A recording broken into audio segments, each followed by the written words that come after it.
We have a quorum now. Great. Thank you, Peter. This is a script for remotely conducted open meetings. Members of the public wishing to participate in the meeting must use their full name for Zoom access. If full names are not used, people will not be allowed to participate. The town reserves the right to remove any member of the public from the meeting who doesn't use a full name or acts inappropriately. As a preliminary matter, this is the Harbor Shellfish Advisory Board. I am the chairman.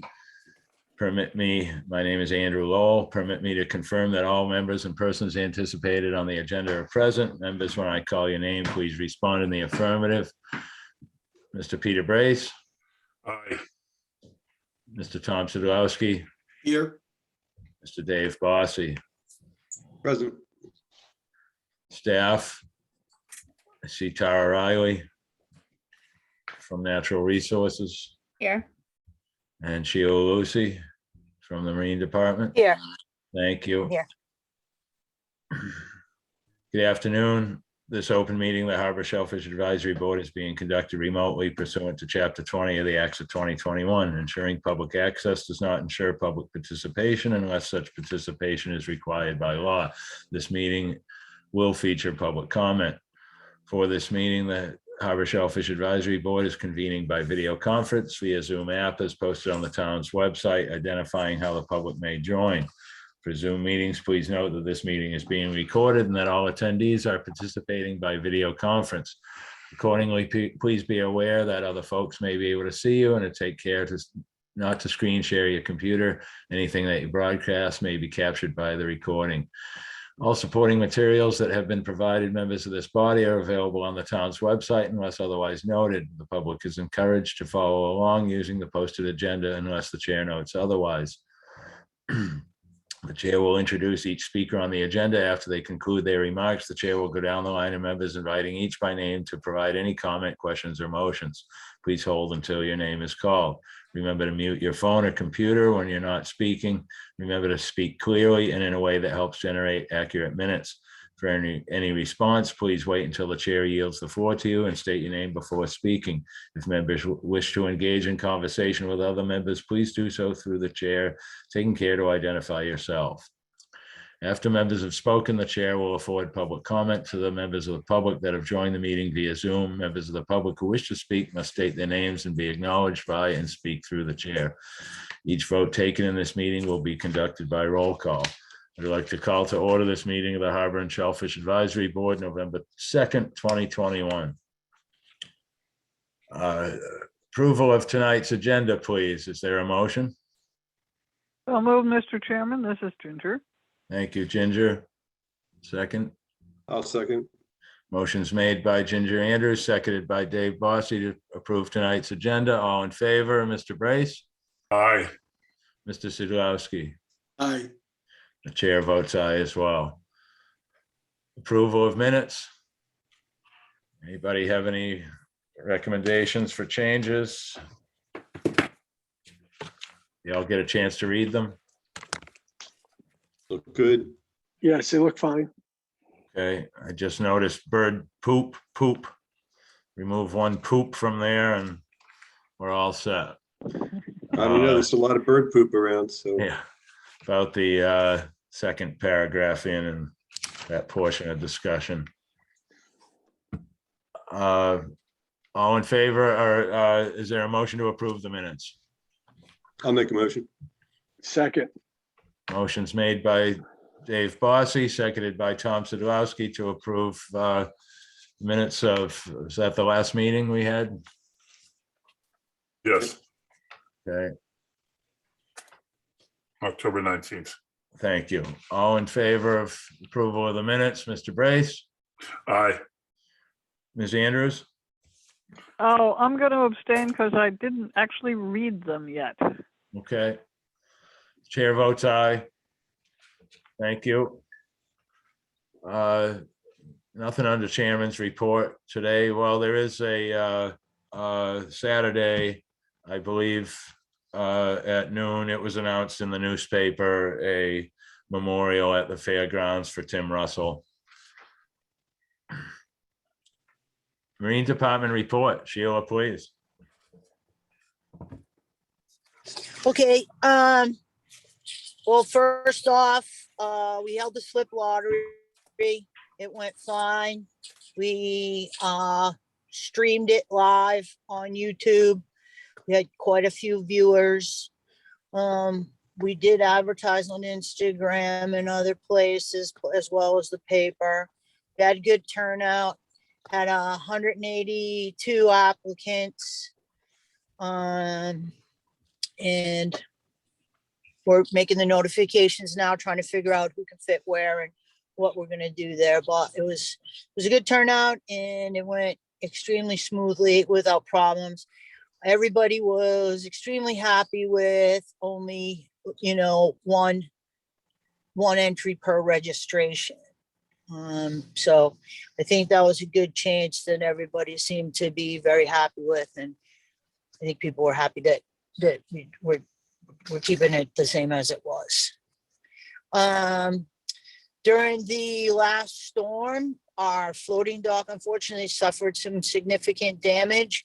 9 out of the 11 floating docks broke. The backs are broken on them. So we're making arrangements to having them pulled. We're going to stage them up at Washington Street Extension and do the repairs. I'm working with Eric Finger, and I'm going to try to get them done, as many done before it gets freezing cold, so November and early December, as many done as I can, so that there's not a big end to it when it comes May, when we have to put buoys in and we have to do everything else we have to do to get ready for the season. There was also some damage done to the end of the fixed pier. And my hope is that I can work with Mohawk Marine, who is already mobilized to do work at the boat basin, which will save us a significant amount of money since they're already here. And I'm trying to work with them to get them to do the repairs on that. They just arrived today. I have spoken with them on the phone. So I'm hoping to meet up with them at the end of the week or the beginning of next week to take a look and see what they can do price-wise to fix that. That's the wave attenuator at the end. Well, we lost several batter boards, and a lot of the 10x10s just need to be refastened, but they need to be refastened with tools that we just aren't capable of having or doing. I'm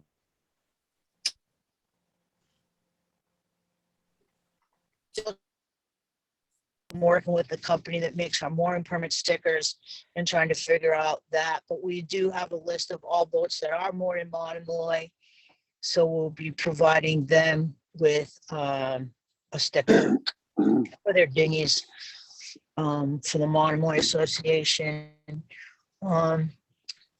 We are speaking with the land bank and working with them on trying to create some spaces where people can store kayaks, etc. One of the places that we're looking at is the place right next door to the Marine Department, the park next to the Marine Department, and the house next to that used to be Walter Glowacki's. The land bank has that. That house is coming down, and we're thinking about putting some racks on that property for people, for kayaks and other things like that.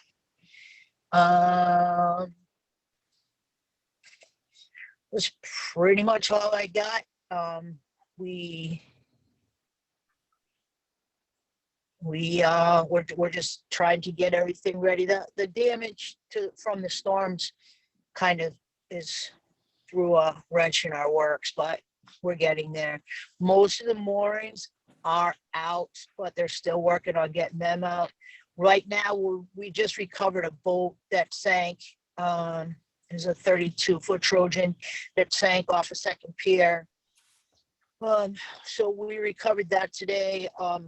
Nantucket Moorings and Chris Fuller diving got it, and then we went out and helped them pump it out, and it is over in the travel lift now. The plan is for it to be towed out 2 miles east and be destroyed.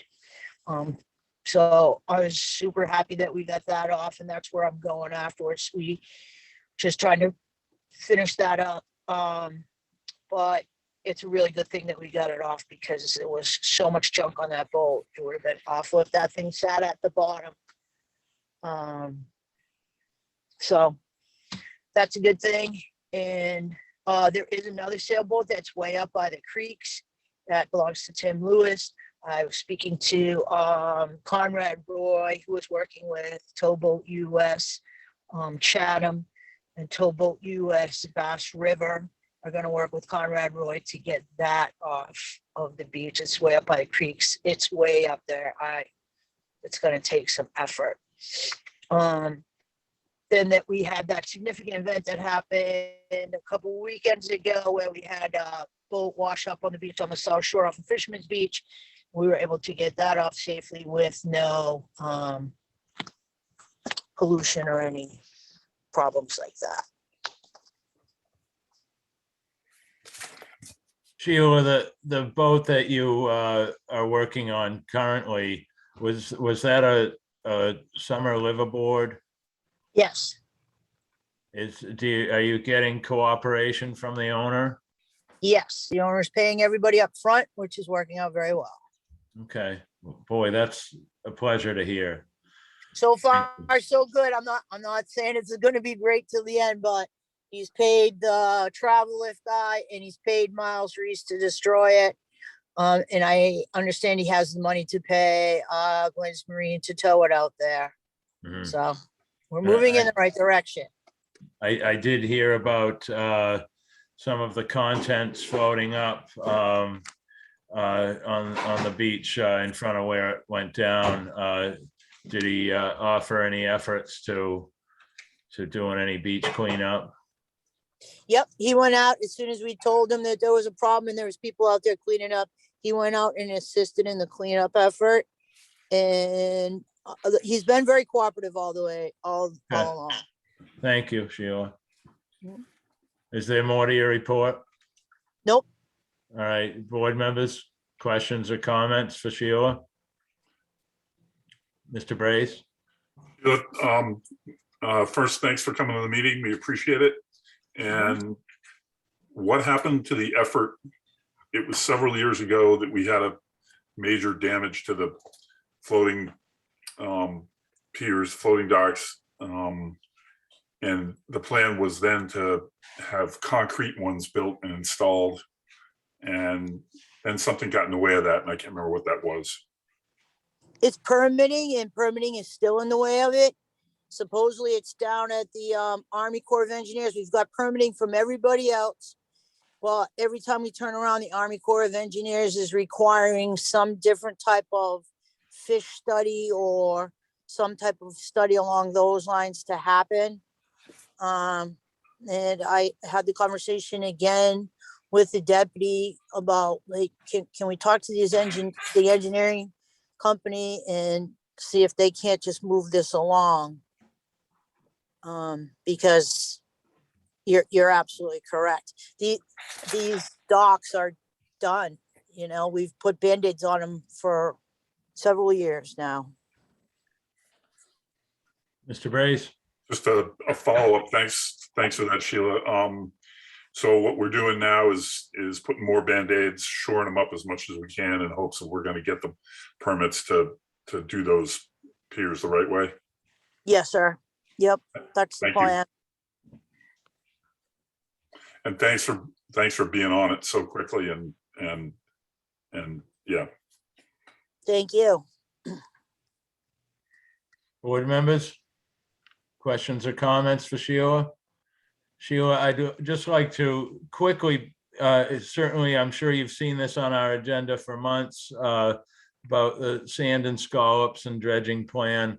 And at our last meeting, we were able to have Steve McKenna here from Coastal Zone Management.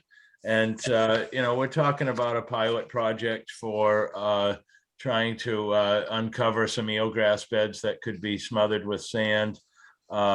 He mentioned that, you know, there hasn't been a permitted project of this kind before, and possibly tying it in with other projects could be helpful, such as water quality improvement and also navigation. I'd just like, you know, for you to be able to, you know, think about where in the harbor may need some attention for navigational purposes, and possibly everybody involved in this can come together and have their suggestions and information prepared. I know there's always an issue with the channel getting into the upper harbor. But if there's anything else that's on your radar that could help out in navigation anyway, if you're able to assist us with some information in the future on that, it would be very grateful. Oh, okay, yeah. I'll definitely give that some thought and see what we can do. The other thing that I saw on your agenda before that I will speak to real quick is the dye tabs. Yes, please. Yeah. So we bought, right now we have 8,000 of them, and I'm working with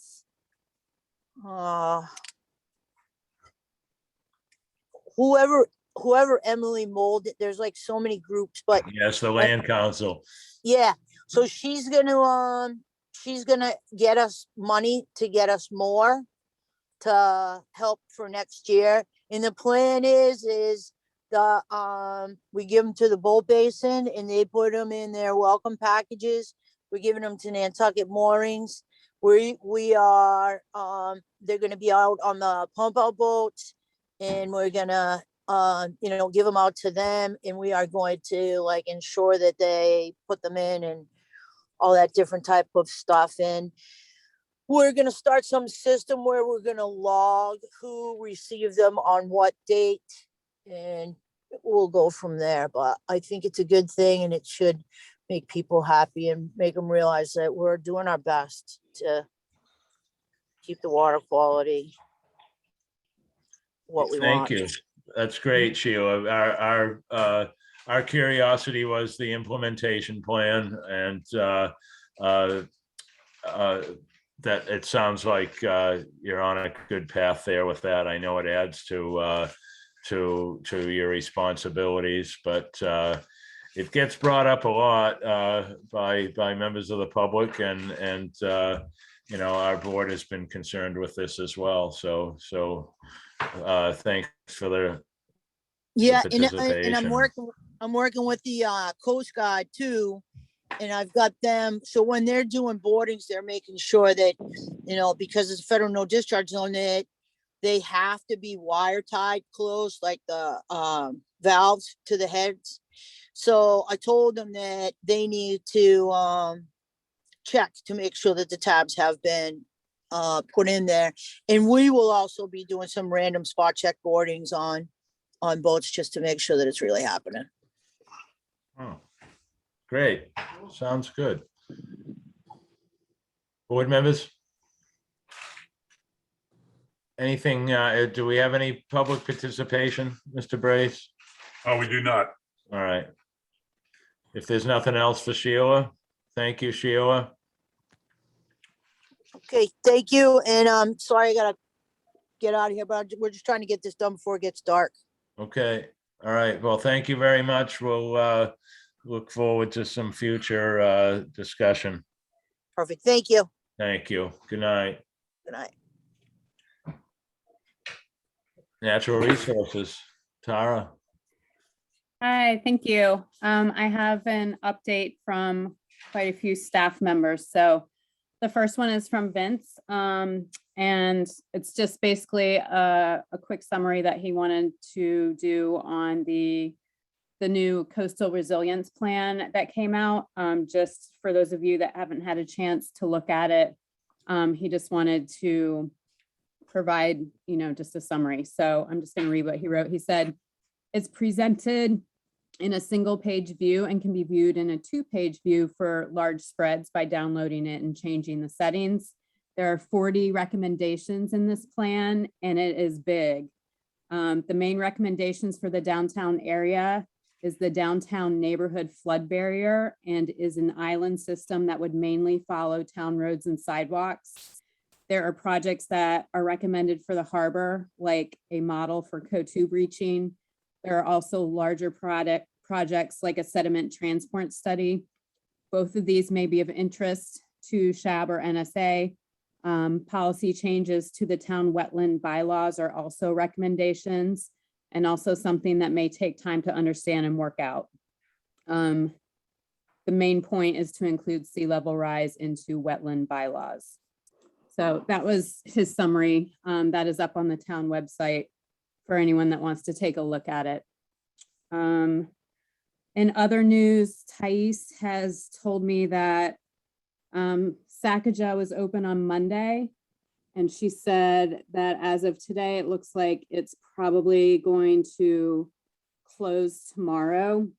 She said the pond level was too low to begin with. So that's why that one's closing. And then I guess Hummock was open on October 26th, which was last Tuesday, and it closed on Thursday. They tried to reopen it 3 times on Wednesday in between at 8 a.m., 12 p.m. and 5 p.m. and it did not work. So I'm not really sure what the status of Hummock Pond is right now. Thais is actually off island this week, and she is meeting with some phytoplankton specialists to talk about the Lingbia problem that we have and how other people are managing it. She's also meeting with some people from University of New Hampshire to discuss the bacterial source tracking data that we did for Mattakit to try and figure out what all of that means. So I imagine at the next SHAB meeting, either Thais will be present to kind of talk about the things that she found out, or she'll pass it on to me, and I'll be happy to brief you on that. In other news, the DMF opened the area 2.6, which is Holbert Ave and the Horse Shed for cohogs. And so we have until May 1st to come up with a plan to keep it open. So that's kind of the deadline when they plan on closing it again. And I imagine that's when the moorings are out and the boats are going back in. So just wanted to let you know what that date was. For other news, with the last windstorm that we had, we went out and walked the beaches for 3 days. Thank you, Peter, for helping. But we weren't able to really find any strandings for Nantucket Harbor. We did take our boat out on Friday too, and we looked. There was a small area in Shimo Bend, which we knew had some smaller nubs that were vulnerable. So there was a small stranding there. And then around the corner at Abrams, also there's a creek that goes back in there. A lot of adults, mostly I would say, blew into that creek area. So they're underwater. It didn't seem very substantial enough to warrant a rescue. It is pretty concerning that we didn't get any strandings. So yeah, we're still looking for a lot of seed and trying to figure out, what's going on in Nantucket Harbor. But for Mattakit Harbor, since we last talked, we located a huge seed set. I don't know if you can share the screen, but if you can't, it's kind of towards the, I guess it's off of Jackson's Point on the other side of the channel, so away from shore towards the middle of it. And last week we ended up mapping a pretty huge, substantial area where it was about 50 scallops per square meter. So that's a lot. And today we went out because we needed to do like an expansion survey and just make sure that we didn't miss anything. And we ended up, going over an even larger area around there, and we found even more. So those numbers were more around 100 per square meter. So I personally have never seen anything like it. It's pretty amazing. There isn't any adults mixed in there. It's just 100% seed, and it's big seed. It's about, I don't know, $50 size, I would say. So what we're doing now is we're trying to quantify what that is and what it could mean for the fishery in Mattakit. We want to monitor it over the winter for scallops kind of can succumb to overwinter mortality. And we want to make sure that we keep an eye on this population since it is so big. We'll probably get some consultations on the densities and what would be recommended, whether something needs to be thinned out, in the spring, or, if it could be left as is, it's just a giant spawning sanctuary for the following year. But it is exciting to see, especially since we don't really see much going on in Nantucket Harbor right now. So yeah, I've got some really great videos of that, and we're still kind of running the numbers to kind of get the big picture of what's going on there. But there are only 3 people, I think, fishing in Mattakit right now. I can't imagine that number is gonna go up too much. I talked to a fisherman that actually towed through the seed today, and he was just like, it's all seed, it's not worth my time. So I don't really think that it's going to be a situation or an area that needs to be closed, because I just don't think anybody's going to want to be in there anyways. But that's something that we'll discuss as time goes on. And so as for opening day, the information that I have is from scallopers and people that are on the water right now. So at the NSA meeting last night, Carl Sherlin said that he felt like there were probably 30 or 35 boats in Nantucket Harbor. And then today, some of the oyster guys texted me that there are about 20 to 25 off of Fulling Mill. And then for the past 2 days, like I said, in Mattakit, there have been 3 boats only. So yeah, we'll just kind of wait and see. I think the price is up, which is a good thing that I've heard. Another good thing is that the meats are cutting really well. But I think the overall opinion for the last 2 days is that there isn't a lot out there, and that a lot of people will probably, end kind of early, but we'll see. I don't know. We'll just see how it goes. And let's see. I think that's all I have right now. If you guys have any questions, just let me know. Mr. Brace. Yeah, I know this is gonna sound kind of crazy, but having been involved in this fishery since, in one form or another, since 1992, would the scallopers, I mean, I know they're fishermen, but would the scallopers ever work together to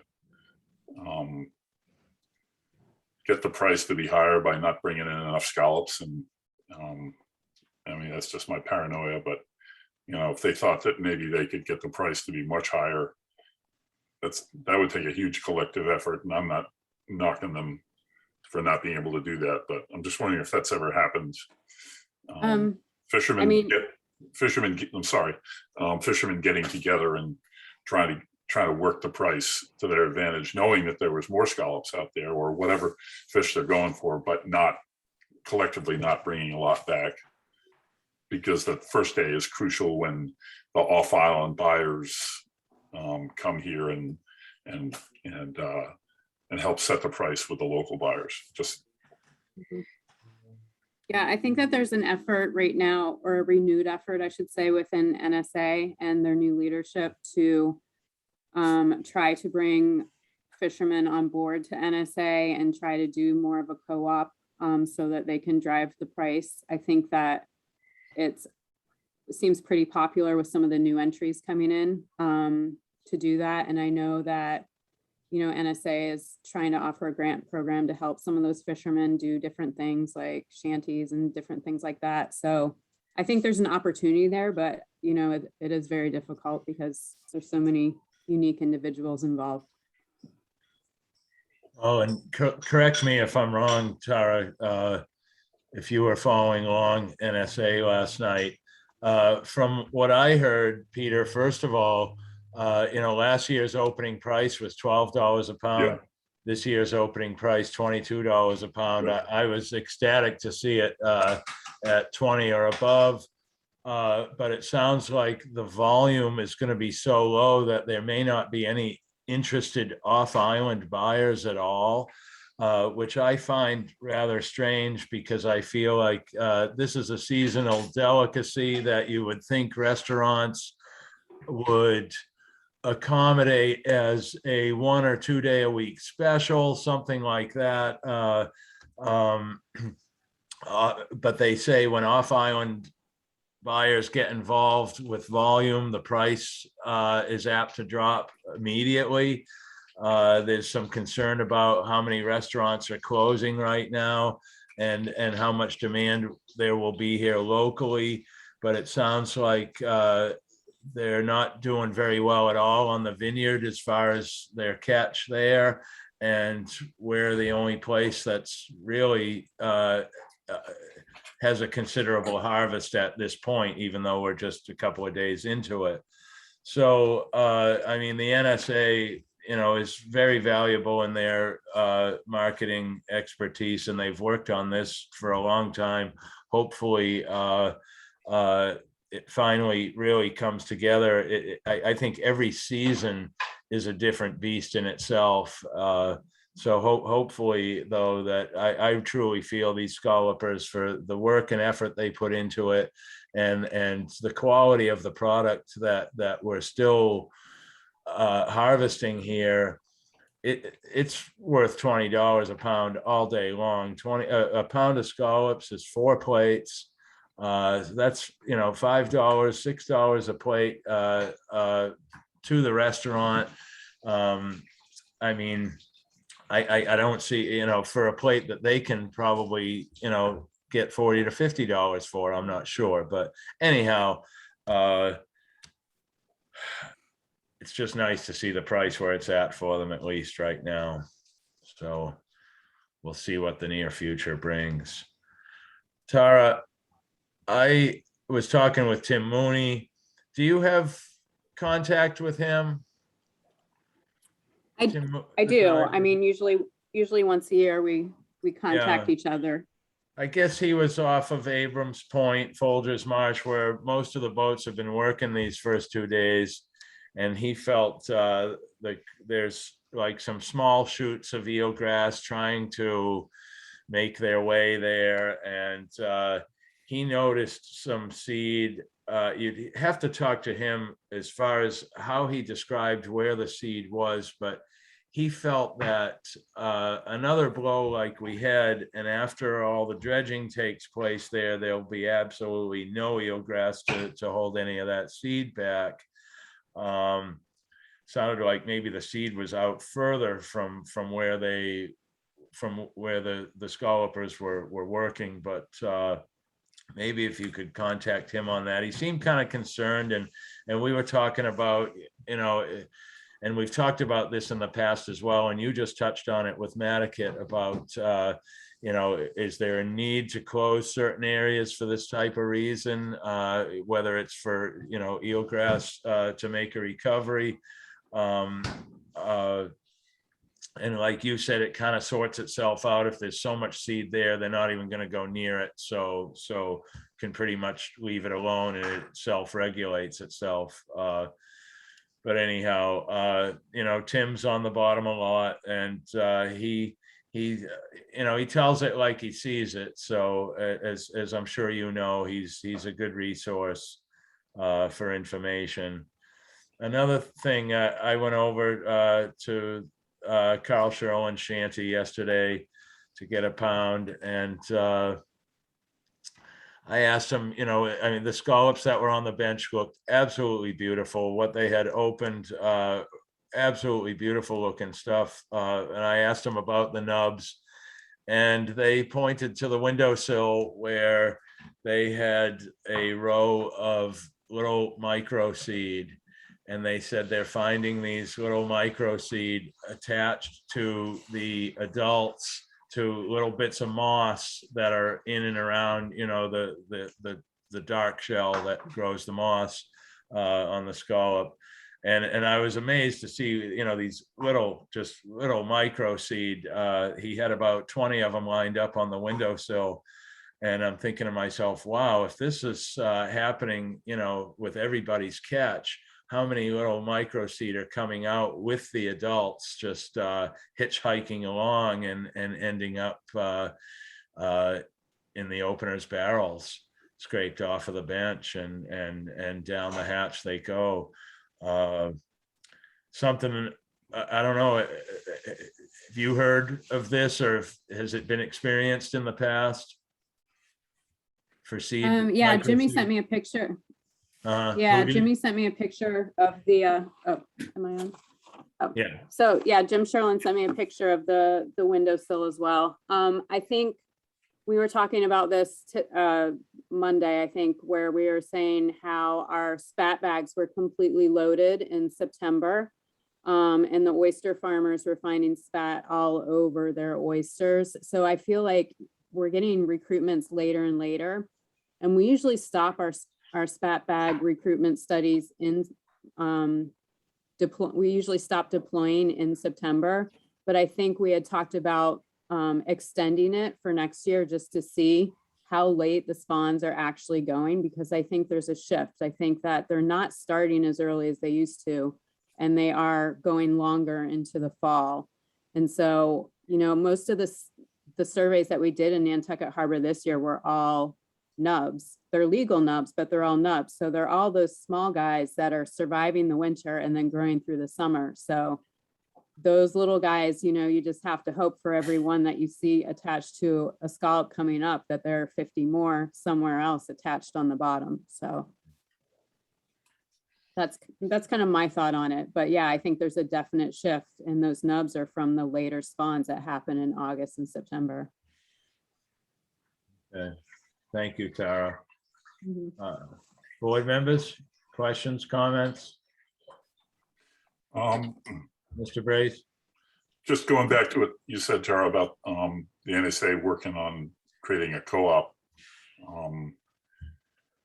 The place where I go in the summertime, where I own property, Vinyl Haven, Maine, they have a lobstermen's co-op there, and I know, even though they're all, you know, a bunch of rogues, it really works to make them all cohesive. It makes them all work together. Of course, the economy up there is 70% fishing, so they're all pulling for each other.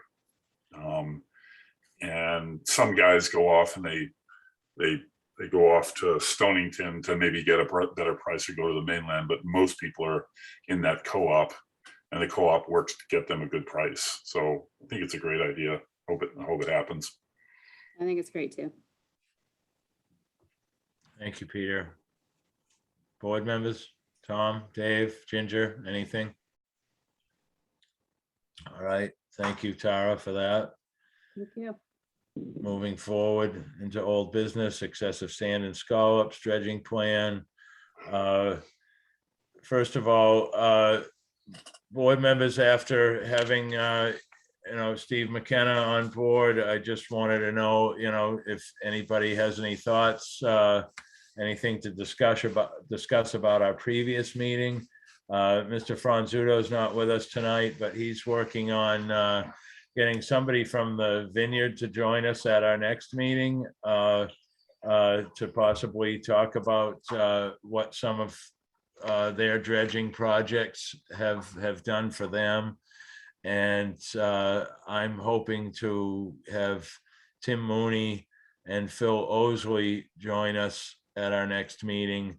Phil Osley, as I'm sure you all know, owner of the Sunken Ship. He's pretty much the king of all diving expeditions here, and he's probably been on the harbor bottom here for better than 40 or 50 years. Tim, after retiring from the Coast Guard, has been on our harbor bottom for better than 25 years. So it would be nice to hear from the two divers what they're seeing directly on the bottom in the fishing grounds that they frequent.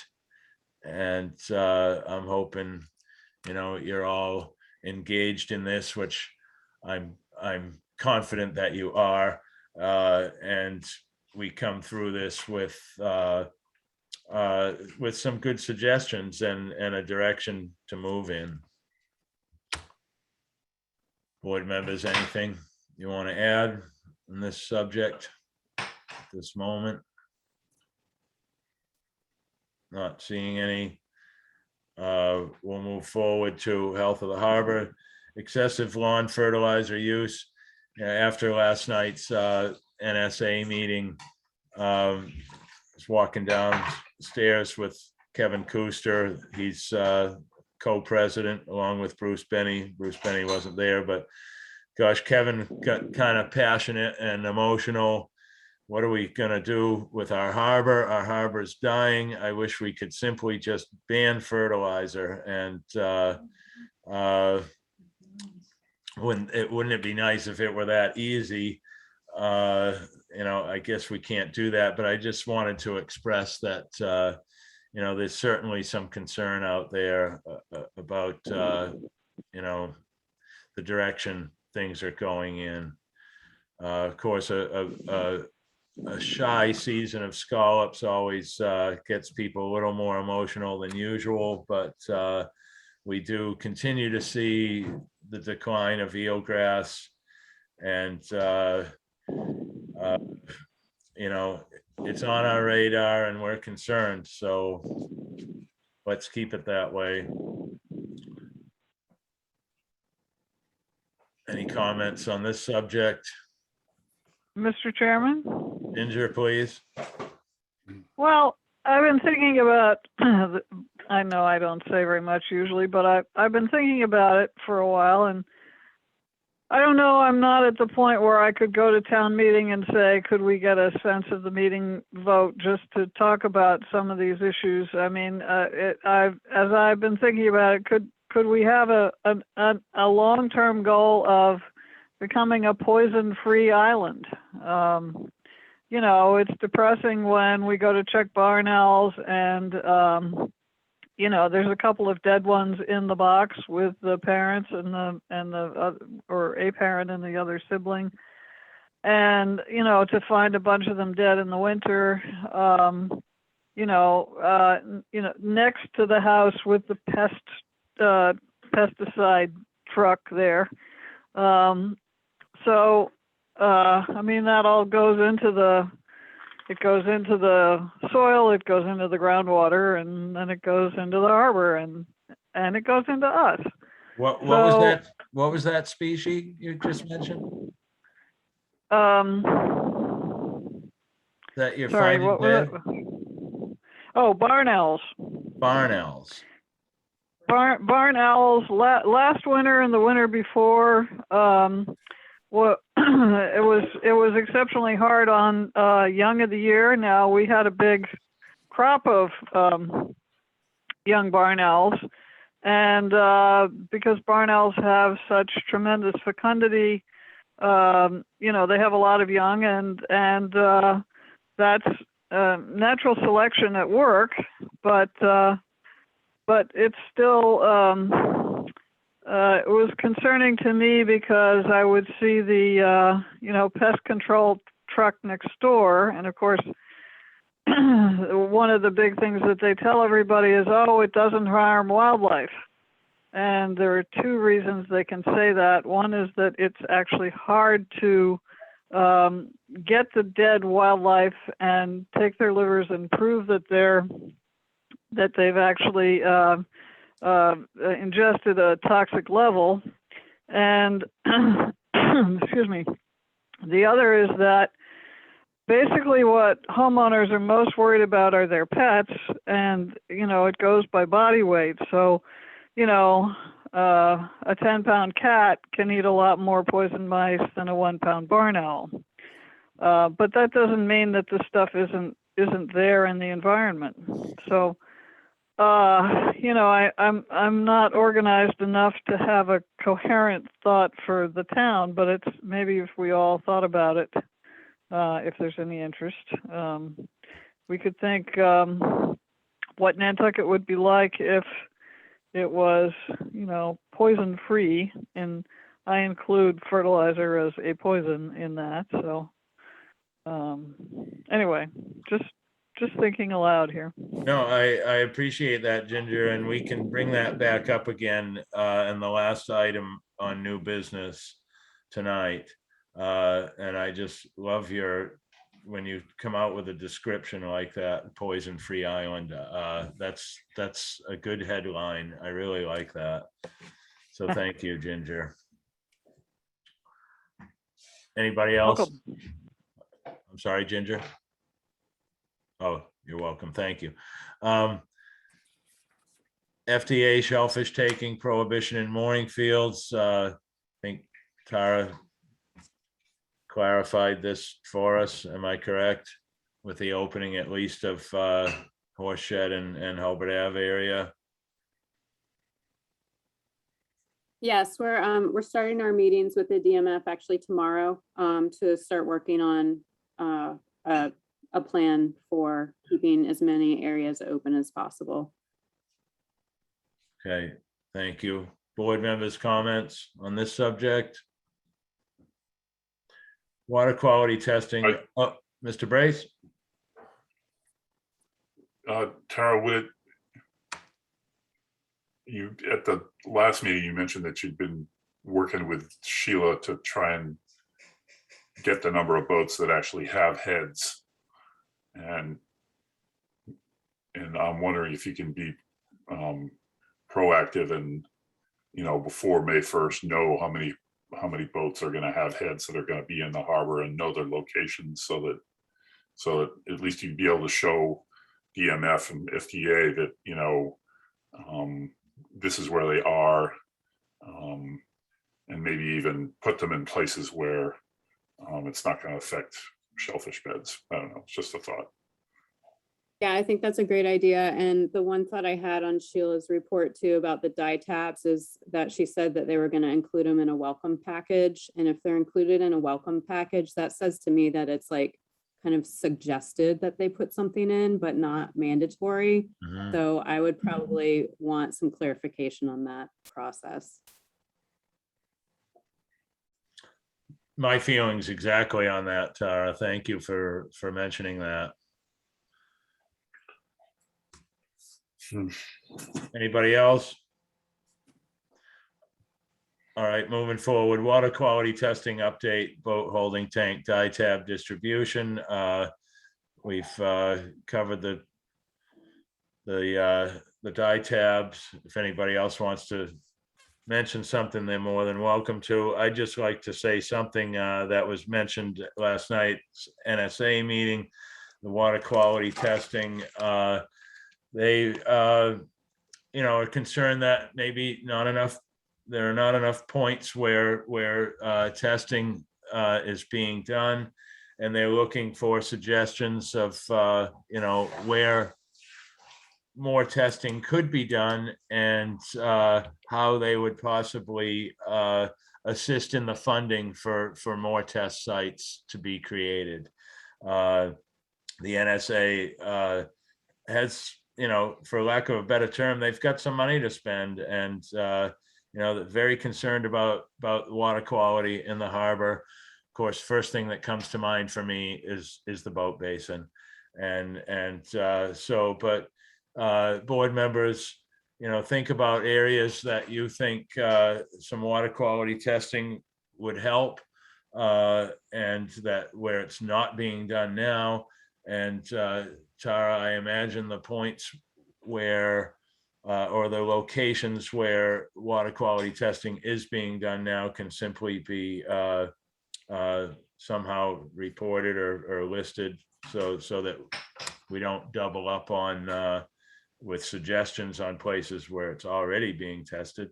So, but I thought this was interesting and generous of the NSA to make an offer like that. Anything else to add, board members? Not seeing or hearing any. We'll move to new business. the fiscal year 22 HSAB Harbor Shellfish Advisory Board report. Everybody get a chance to review this. Any revisions you'd like to see made? Additions? Mr. Chairman? Deletions? Mr. Sidlowski? I don't know if you saw this. I sent an email to the members of the board with some slightly different language on the slip lottery. I just felt it was important to mention that it was actually a harbor master proposal. And so I put that in and made a couple of changes. I don't know, Peter, did you get a chance to see that? Yeah, I just don't, I saw that you sent it to me, but I just, whenever you guys send me edits before the meetings, I ignore them. Not because I don't want to read them, but I don't want to read them before you've had a chance to explain them to me, because that's how my head works. So Okay, well, I the just- basic issue was that I thought the language implied that we advise a select board to do lifetime slips, and that it was because it says that we advise them on the two classes. And I wanted to make it clear that it was a response to a proposal by the harbor master to eliminate the slip lottery in favor of granting lifetime status to the existing slip holders. And that we recommended to the select board that if the 40 recreational A boaters were given lifetime slips, they should give up their mooring permits. We also recommended that there continue to be an annual lottery for recreational B boaters. Furthermore, we recommended that a one-time lottery be held for the recreational A slips in order to allow all interested boaters a chance at a lifetime slip. So I basically just want to be really clear about what we did and why we did it, and that we were responding to a proposal, and we didn't generate the idea that there ought to be lifetime slips. Mr. Bossy? Yeah, I just like to say, I think Tom's modifications are spot on, and I support making that change. Okay. I'm all for clarifying and making things understandable for the public. This is, printed in the annual report, and I'm sure a lot of people look at it. So I'm certainly appreciative for your input and agree with it as well. Mr. Brace, how do you feel? I'm fine with it. I just, with the draft you're looking at is everything I want to include in that report, because we were busy, and it's important that the public know what we did and town administration know what we did during last fiscal year. But Erica Mooney says that the word count limit is 500 words, and that's about 450 words over. And I'm hoping to tomorrow or the next day to scale it back as much as I can, and then ask her for more space, because I know that there are boards and departments, or there are review boards and committees and commissions in town that regularly turn in more than they're supposed to, and she makes room for them. And I just think it's important that we had such a good year, and that people know what we did, and I don't think we should have to cut any of it. So I'll just make that case to her and tell her that I'll be, turning in a longer one than usual. So What I want to make a comment. I thought the report was terrific. And I just picked this because it was an area I worked on. If you'd like me to, Peter, I can work to lower the word count. No. I have what you're saying, and then when I incorporate it, then the way I edit my own stuff is to keep going back and back and back through it, cutting out words that don't need to be there and shrinking it as much as I possibly can while retaining the essence of what you're saying, so that it's not. Yeah, feel free. Feel free. I know exactly what you're talking about. This was the first shot at it, and it is not really tight. So whatever you want to do with it, go ahead.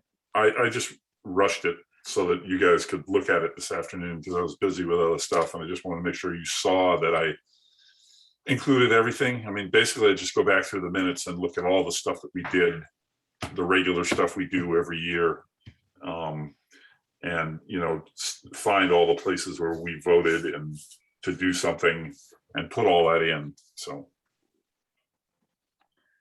Mr. Bossy. Yeah, and I think you captured everything. That was great. I felt when I was reading it that the first couple hundred words were simply boilerplate explaining about SHAB, and I'm not sure if we really have a need to explain about SHAB or if we could just get right into the nitty gritty of what we've done in the past year. That's a good point. well, Might be able to. that was a thing that that Andy wanted way back when, that we put in there that this is what we do and this is our charter, but that's at the top of my list for things that we can cut to make room for the stuff that's more important that happened during the year. So absolutely, I'll get rid of that. It's about 100 words. And I'm fine with that. Thank you, Peter. And thanks for putting that together. I know this is a time sensitive. You have to have it in by what, yesterday? Yeah, well, I emailed Erica and told her that we were going to be late because I wanted you guys to review it and approve it. And rather than wait till the next meeting, that this was better because it would be like the day after. So she'll get it sometime this week and she'll have to like that. All right. If there's no more discussion on revisions, can we have a motion for Peter to approve this as Peter continues to revise it? So to So speak. moved. Second, Mr. Chairman, this is All Ginger. right. Mr. Sadowski, you moved that? Yep. Okay, Ms. Andrews, second, that we approve the annual report with revisions to come that we've spoken about tonight. All in favor, Mr. Brace? Aye. Mr. Bossy? Yes. Chair votes aye as well. Thank you. Coastal Resilience Advisory Board update, Mr. Brace. So today at our meeting, as Tara did in brief, Vince Murphy, our Coastal Resilience Coordinator, presented to us the final. It was actually presented to us on the 26th, but he, officially said, here's the final CRP draft, and then the lead person for the consultant, Trevor Johnson, sort of walked us through all of that, and then toward the end of the meeting, our chairman, Mary Longacre, said basically saying to each of the people who on the committee who represent boards in town, that we go back to our boards and say, our respective boards, and say, why don't you guys look at the plan, and then look at the plan and comment on it in relation to, SHAB's mission, basically, and then get back to me so I can pass that information on to our committee. So our next meeting is the 9th, and then I think we'll have a meeting after that on the 16th. So you guys look at the plan with everything that SHAB does, and then get back to me. You don't necessarily have to bring it back to the meeting to vet it through the meeting. You just say your thoughts and like that. Okay, Mr. Bossy? I had received an earlier copy of the draft from the committee, I guess, and from the email address, but I haven't seen this final draft or final report. You know if they're gonna be forwarding that around, the link? I'll send it to you, but they, Okay, thanks. they were trying to forward it around as much as they could. They didn't necessarily release it to the public on the 26th. They wanted us to see it, but you know, it's not that it wasn't, not that it was private. No, I would assume I got added, my email was added to some chain because you were involved and it appears I've dropped off. So I was wondering if you could mail it around to us, that'd be great. Yeah, the news outlets got it, and they just haven't gotten around to sending it to the world. So I'll make sure you guys all get it. You get the link. Okay, thanks. That would be good, Peter. Please do forward that to the rest of us. Thank you. And make it easier. The first thing that comes to mind for me is, you know, when I had read the draft of it, and you know, when they talk about coastal resilience and harvesting sand from offshore, I just like to hope that there's communication between us all. If we happen to make some headway with a harbor dredging plan, that there will be, you know, spoils available for coastal resilience, and instead of looking out into the Cod of the Bay somewhere or something like that, hopefully it's taken into consideration that there may be activity in the harbor that can also benefit coastal resilience. For me, you know, in my mind, it's a quadruple win situation if we can make improvements with shellfish bed, water quality improvement, and coastal resiliency as well. It's just it really covers a lot of ground. I think it could in many positive ways. So Something to keep in mind, sorry, Mr. Chairman, yes. Is that currently the state of Massachusetts does not allow the mining of offshore sand within its waters for very many things, and coastal resiliency currently is not permitted as a thing that we can go out to the shoals off in Nantucket and take sand for. We'd have to go beyond the 3-mile limit to go into federal waters. So that makes the sand that we have in our waters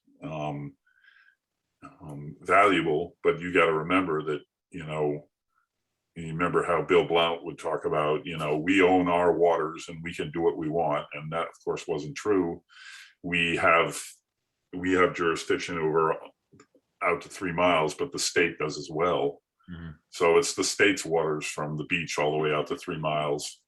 So we would have to, you know, of course, sure, there's going to be reams of meetings and permitting that has to happen for whatever projects that we're going to do. But, you know, the sand isn't necessarily something that we can use without those permits. So just keep that in mind. Well, absolutely, and I do, and I just, you know, is it the state or the federal government that has mandated all coastal communities come up with a coastal resilience plan?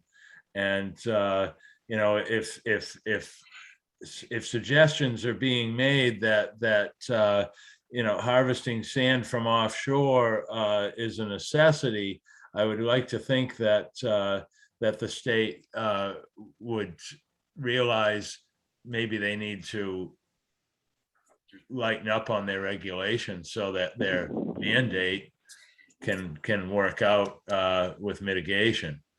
Yeah, yeah, it would be great. Mr. Chairman. Just Ginger. Well, I kind of have to disagree on the offshore mining idea. I think it's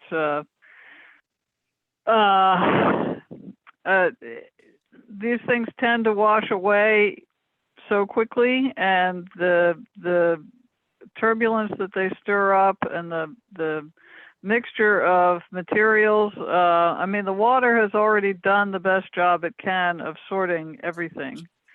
And I see it as well,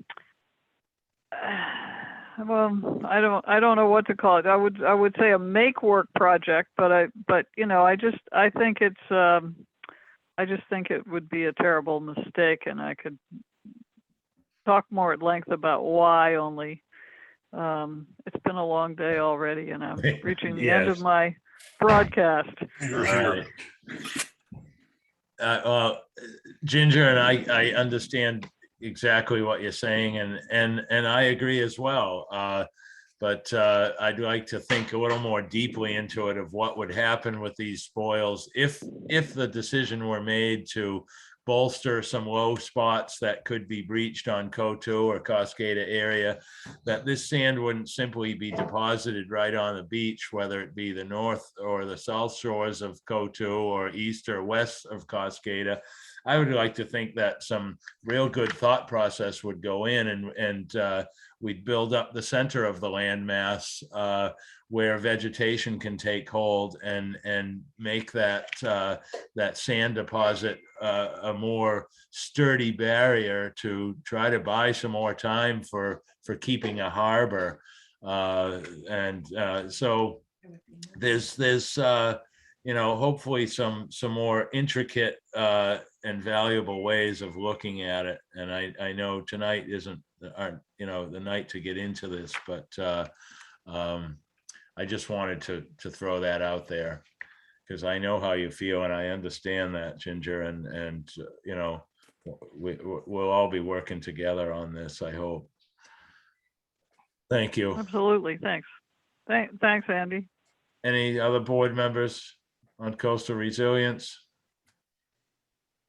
Not seeing or hearing any. Outlook on the first day of commercial scallop season. We've covered this quite a bit with the natural resources report, but any comments or questions from the board? All right. So I brought this up last week at the end of the meeting. The idea of the Harbor Shellfish Advisory Board sponsoring a town meeting article. Specifically, my thoughts have been stormwater runoff.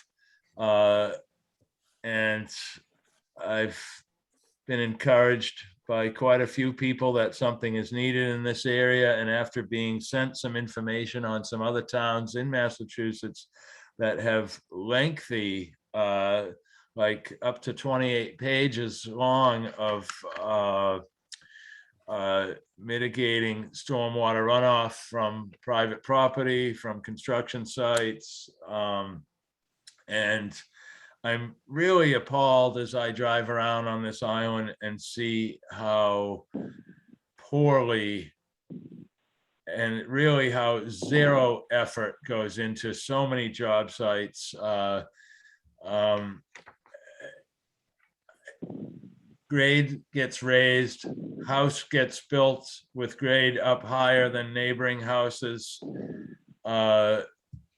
Very large spec houses being built and completed without any gutters for roof water runoff containment. No gutters, no downspouts, certainly no French drains or recharge areas created in these yards.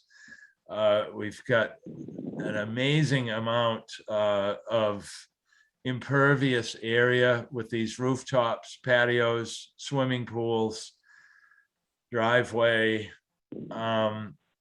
And so, instead of a citizen-sponsored article, which are due November 15th, I mean, I've heard complaints like, gosh, it was Eric Savetsky from Land Bank, concerned about all the runoff that goes into Lily Pond and how it's increased over the years with development around the area. I see it happening at simply development island-wide, and the silt that's running into streets, into catch basins. A lot of these catch basins end up in the harbor, directly into the harbor.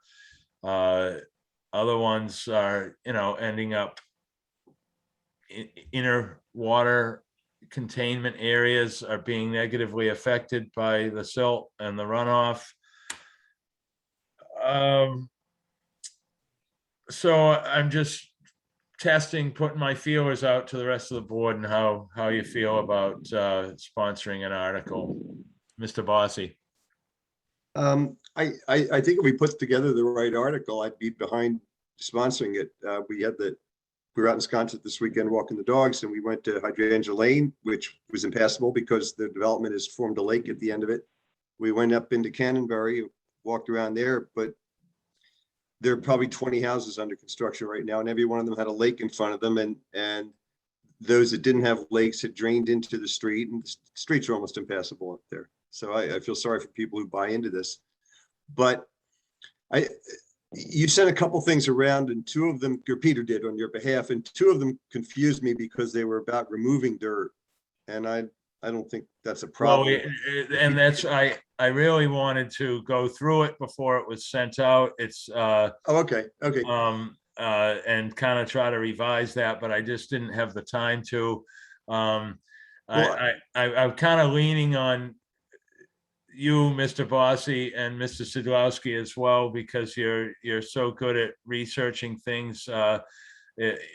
Just simply looking into towns that already have regulations in place for stormwater management, and try to pick and choose, of course, what works for us.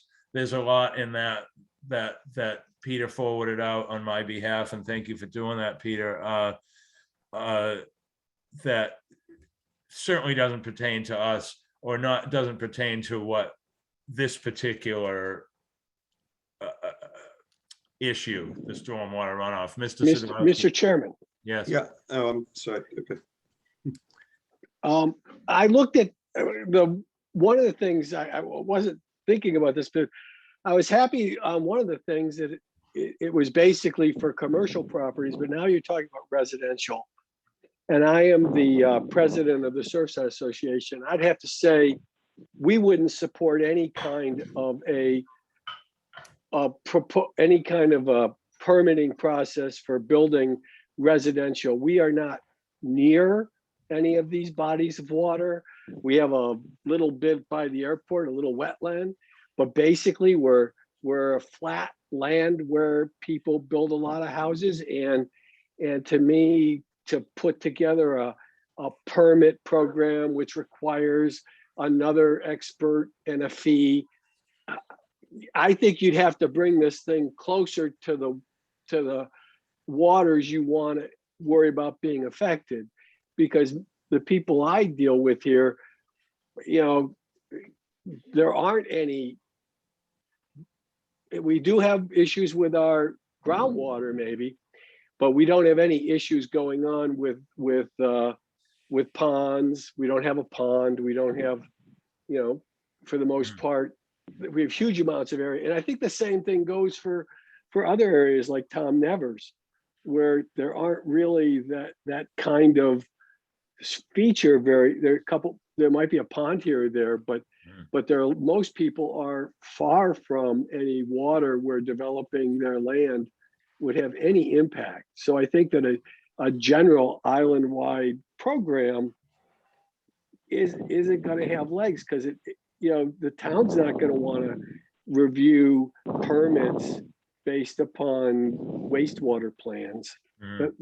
That's how I read this. It was like, it's a lot to push. Now, if you're talking about within a certain area to the harbor or specific points of water you want to describe, the major ponds, I can understand that. But if you're talking about an island-wide program, I think, to me, it hits a lot of people that aren't the target you want to get to.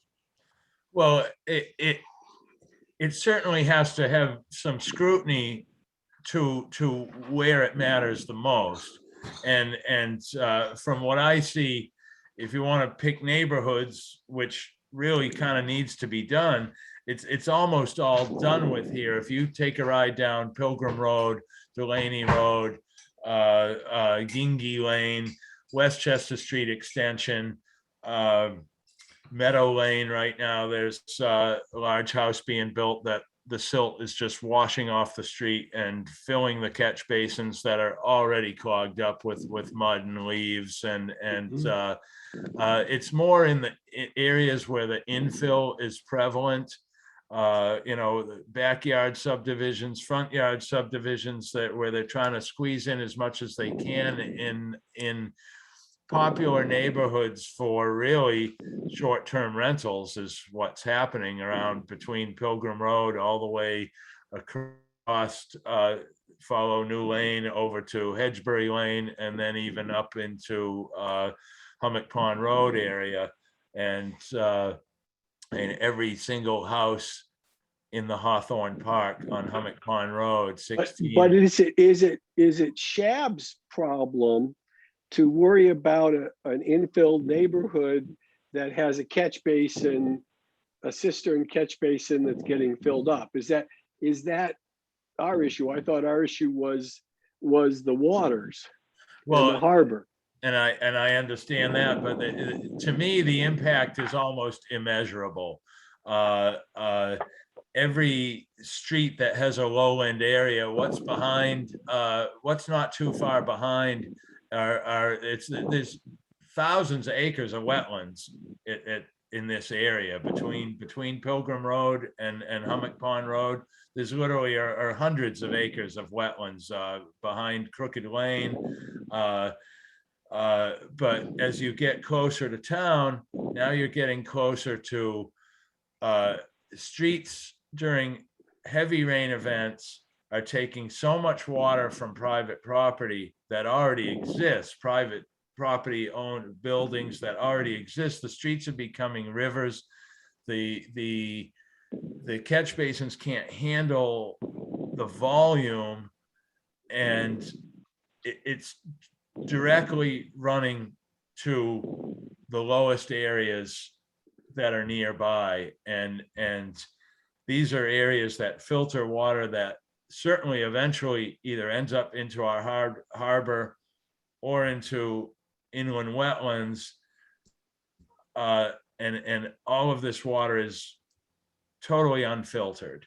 So whatever is washing down the streets, off the sidewalks, off the rooftops, out of the yards, which are all well fertilized,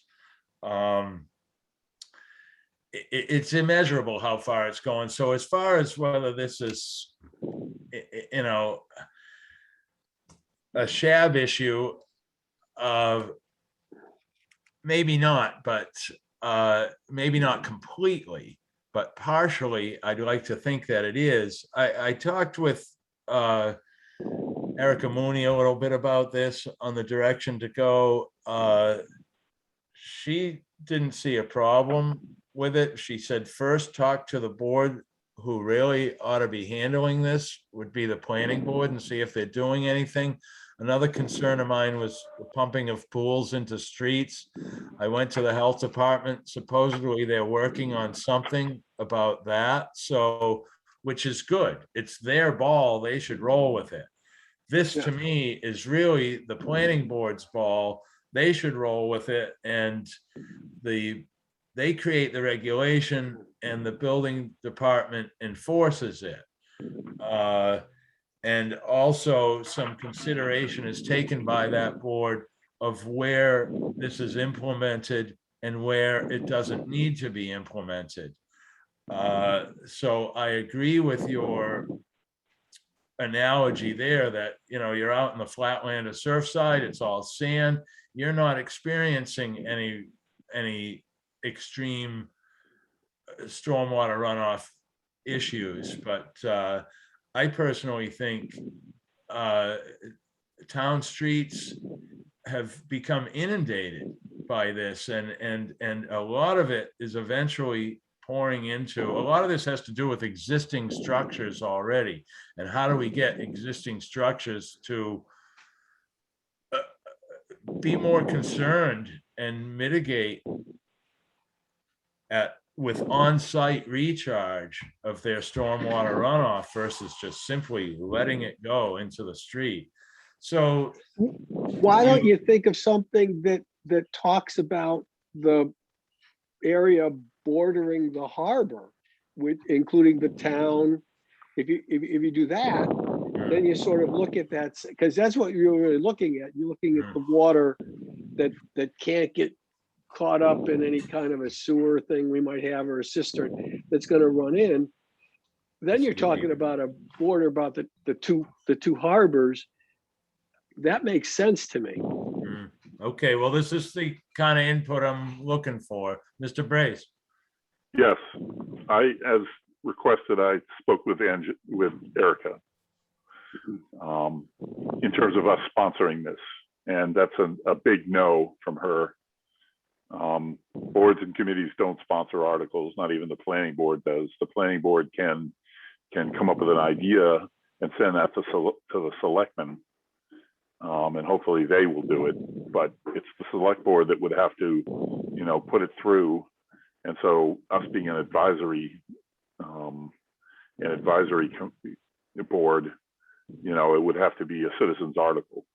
So. Oh, no, you actually just kind of clarified what I was talking to Erica about. She said that they would certainly take the advisement from us, Right. and then how they roll with it is their decision. Right. So it wouldn't be us sponsoring an article. We're advising the select board for them to sponsor the article, or for them to hand it to the planning board to sponsor the article, as advised by Harbor Shellfish Advisory Board.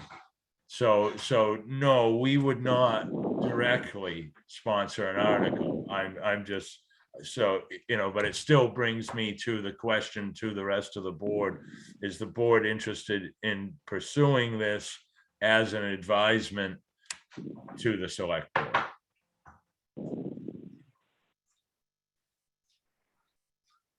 Well, Mr. I, Bott. for one, will do some more research into this, because it's so simple to contain much of your runoff on your property. We had a house in town. I did it out of self-defense, because in the winter I had a pond that would freeze right outside my back door because it didn't drain. So I just put in a French drain. It wasn't rocket science, fixed the problem. Mhm. So I'm going to do some more research, and recharge is huge. As I had said when I first started, I think, where I came from, New Jersey, you can't put a shopping center in anymore, or anything in anymore, without recharge. You have to completely 100% recharge, because they're coastal, and it was all flowing right into their bays. And so they changed it, and it works. It works great. So it's not a big deal. I'd like to do some more research to it, into it. Do I think it's going to make it for this town meeting? I don't think. Because when does that get closed down? December 1st, or I forget when. Well, I'm not sure when boards and commissions have to have their articles in. It's certainly not November 15th like it is for citizens. As you all know, my brother has sat on the planning board for a long tenure, and I tried to speak with him about this just recently, because I truly feel this is simply a ball that the planning board should have picked up on a long time ago. And Right. every time I speak with him about it, I feel like it's not sinking in. And he says, gosh, that's just common sense. Everybody ought to have gutters and downspouts and dry wells. I put them on my house. I love them. Well, but it's not a regulation. I can't quite explain the reaction I'm getting, but it's not like, hey, I'm all over this. I'll encourage our administrator to work on this. I haven't approached the administrator or in planning about this. It really ought to be something that's simply on his desk as mitigation to the development that's taking place, to give some relief to the people who are negatively affected and to the areas that are negatively affected. But it doesn't seem to be a ball that wants to be picked up without a nudge. I feel like some type of a nudge is needed, some type of getting this out in the open is necessary for awareness. Mr. Bossy. When they build the last house at Hawthorne and have to build in the pond that used to be there, that it's the one vacant lot that's sitting there. There's no place else for that to drain but the middle of Hummock Pond Road. And it's going to become really obvious if there's a problem. Yes, and this is what's happening on a lot of streets, that the streets are taking the runoff, the systems that are in place are not handling it. And I mean, that house that has the puddle in front of it on Hawthorne, you go through that puddle with your vehicle and you're literally splashing the house with that water. Right. And to me, you would think that if that were my home, I'd be out there trying to do something about it. And Well, that's what I'm telling you. Go through either Hydrangea Lane or Cannonberry out in Wisconsin. The Cannonberry development is absolute eye opener, and I don't know what to say. The people that lived there for 20 years now all of a sudden have all their streets flooded because of all this, because nobody's addressing this issue. And I agree, it may not be a SHAB issue, but it's worth somebody trying to light a fire under somebody to get people to think about this. And on a simpler note, even though I guess the state overrides us on this, as we've been told in the past, like Ginger said, a poison-free, how do we move forward to a poison-free island? And it would be nice to just simply test the waters on banning fertilizer. How does the town feel on banning fertilizer, even if it's a non-binding question? But, I mean, if we're going to continue to be struggling Mr. with Chairman. You can't. no, can't. It was tried 3 meetings ago or something. It came up, that exact question, a Really? non-binding, and it was, the health department said you Mr. can't. Chairman? Ginger. Yeah, it's not really productive to take on these inflammatory issues for the landscapers. I mean, it was brought up, and ultimately they decided to work together and try and figure out a set of goals or regulations or suggestions maybe that everybody could get on with, but what's lacking still is enforcement, and there's no point in getting everybody upset if they can't agree, because that's how they've always done it, or that means they can do it faster, or that's the difference between a successful business and a failure. I mean, there's a lot involved, and I'm afraid that the best we can work on is to increase awareness of the homeowners, and that's difficult because it's such a transient thing here. I mean, a lot of people just are trying to buy something that they know is going to be more valuable tomorrow than it is today, and they don't really care what it is, how it looks, or anything about what it used to be or might become. They just want the dollar. So, I just, sorry, I'm getting, as I said, I've had a very long day and I'm feeling a bit tired, so I can't really contribute much. Well, you have. Thank you, Ginger. All right. Well, if there's, any other suggestions, anybody wants to reach out during the week to me on any of this, I'm all ears.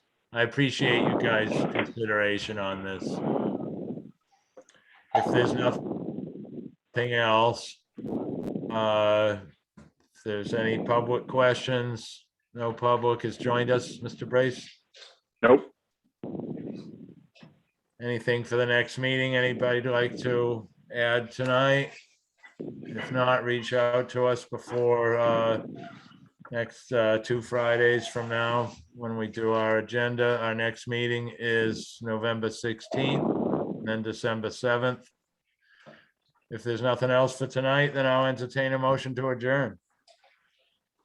So moved. Mr. Chairman, so moved. This is Ginger, or I'll Alright. second his motion. Okay, Mr. Bossy has moved to adjourn the meeting. Ms. Andrews has seconded. All in favor, Mr. Brace, Aye. Mr. Sadowski. Aye. Chairman votes aye. Thank you very much. Thank you, Tara. Good night, everybody. Good night. Good night. Right.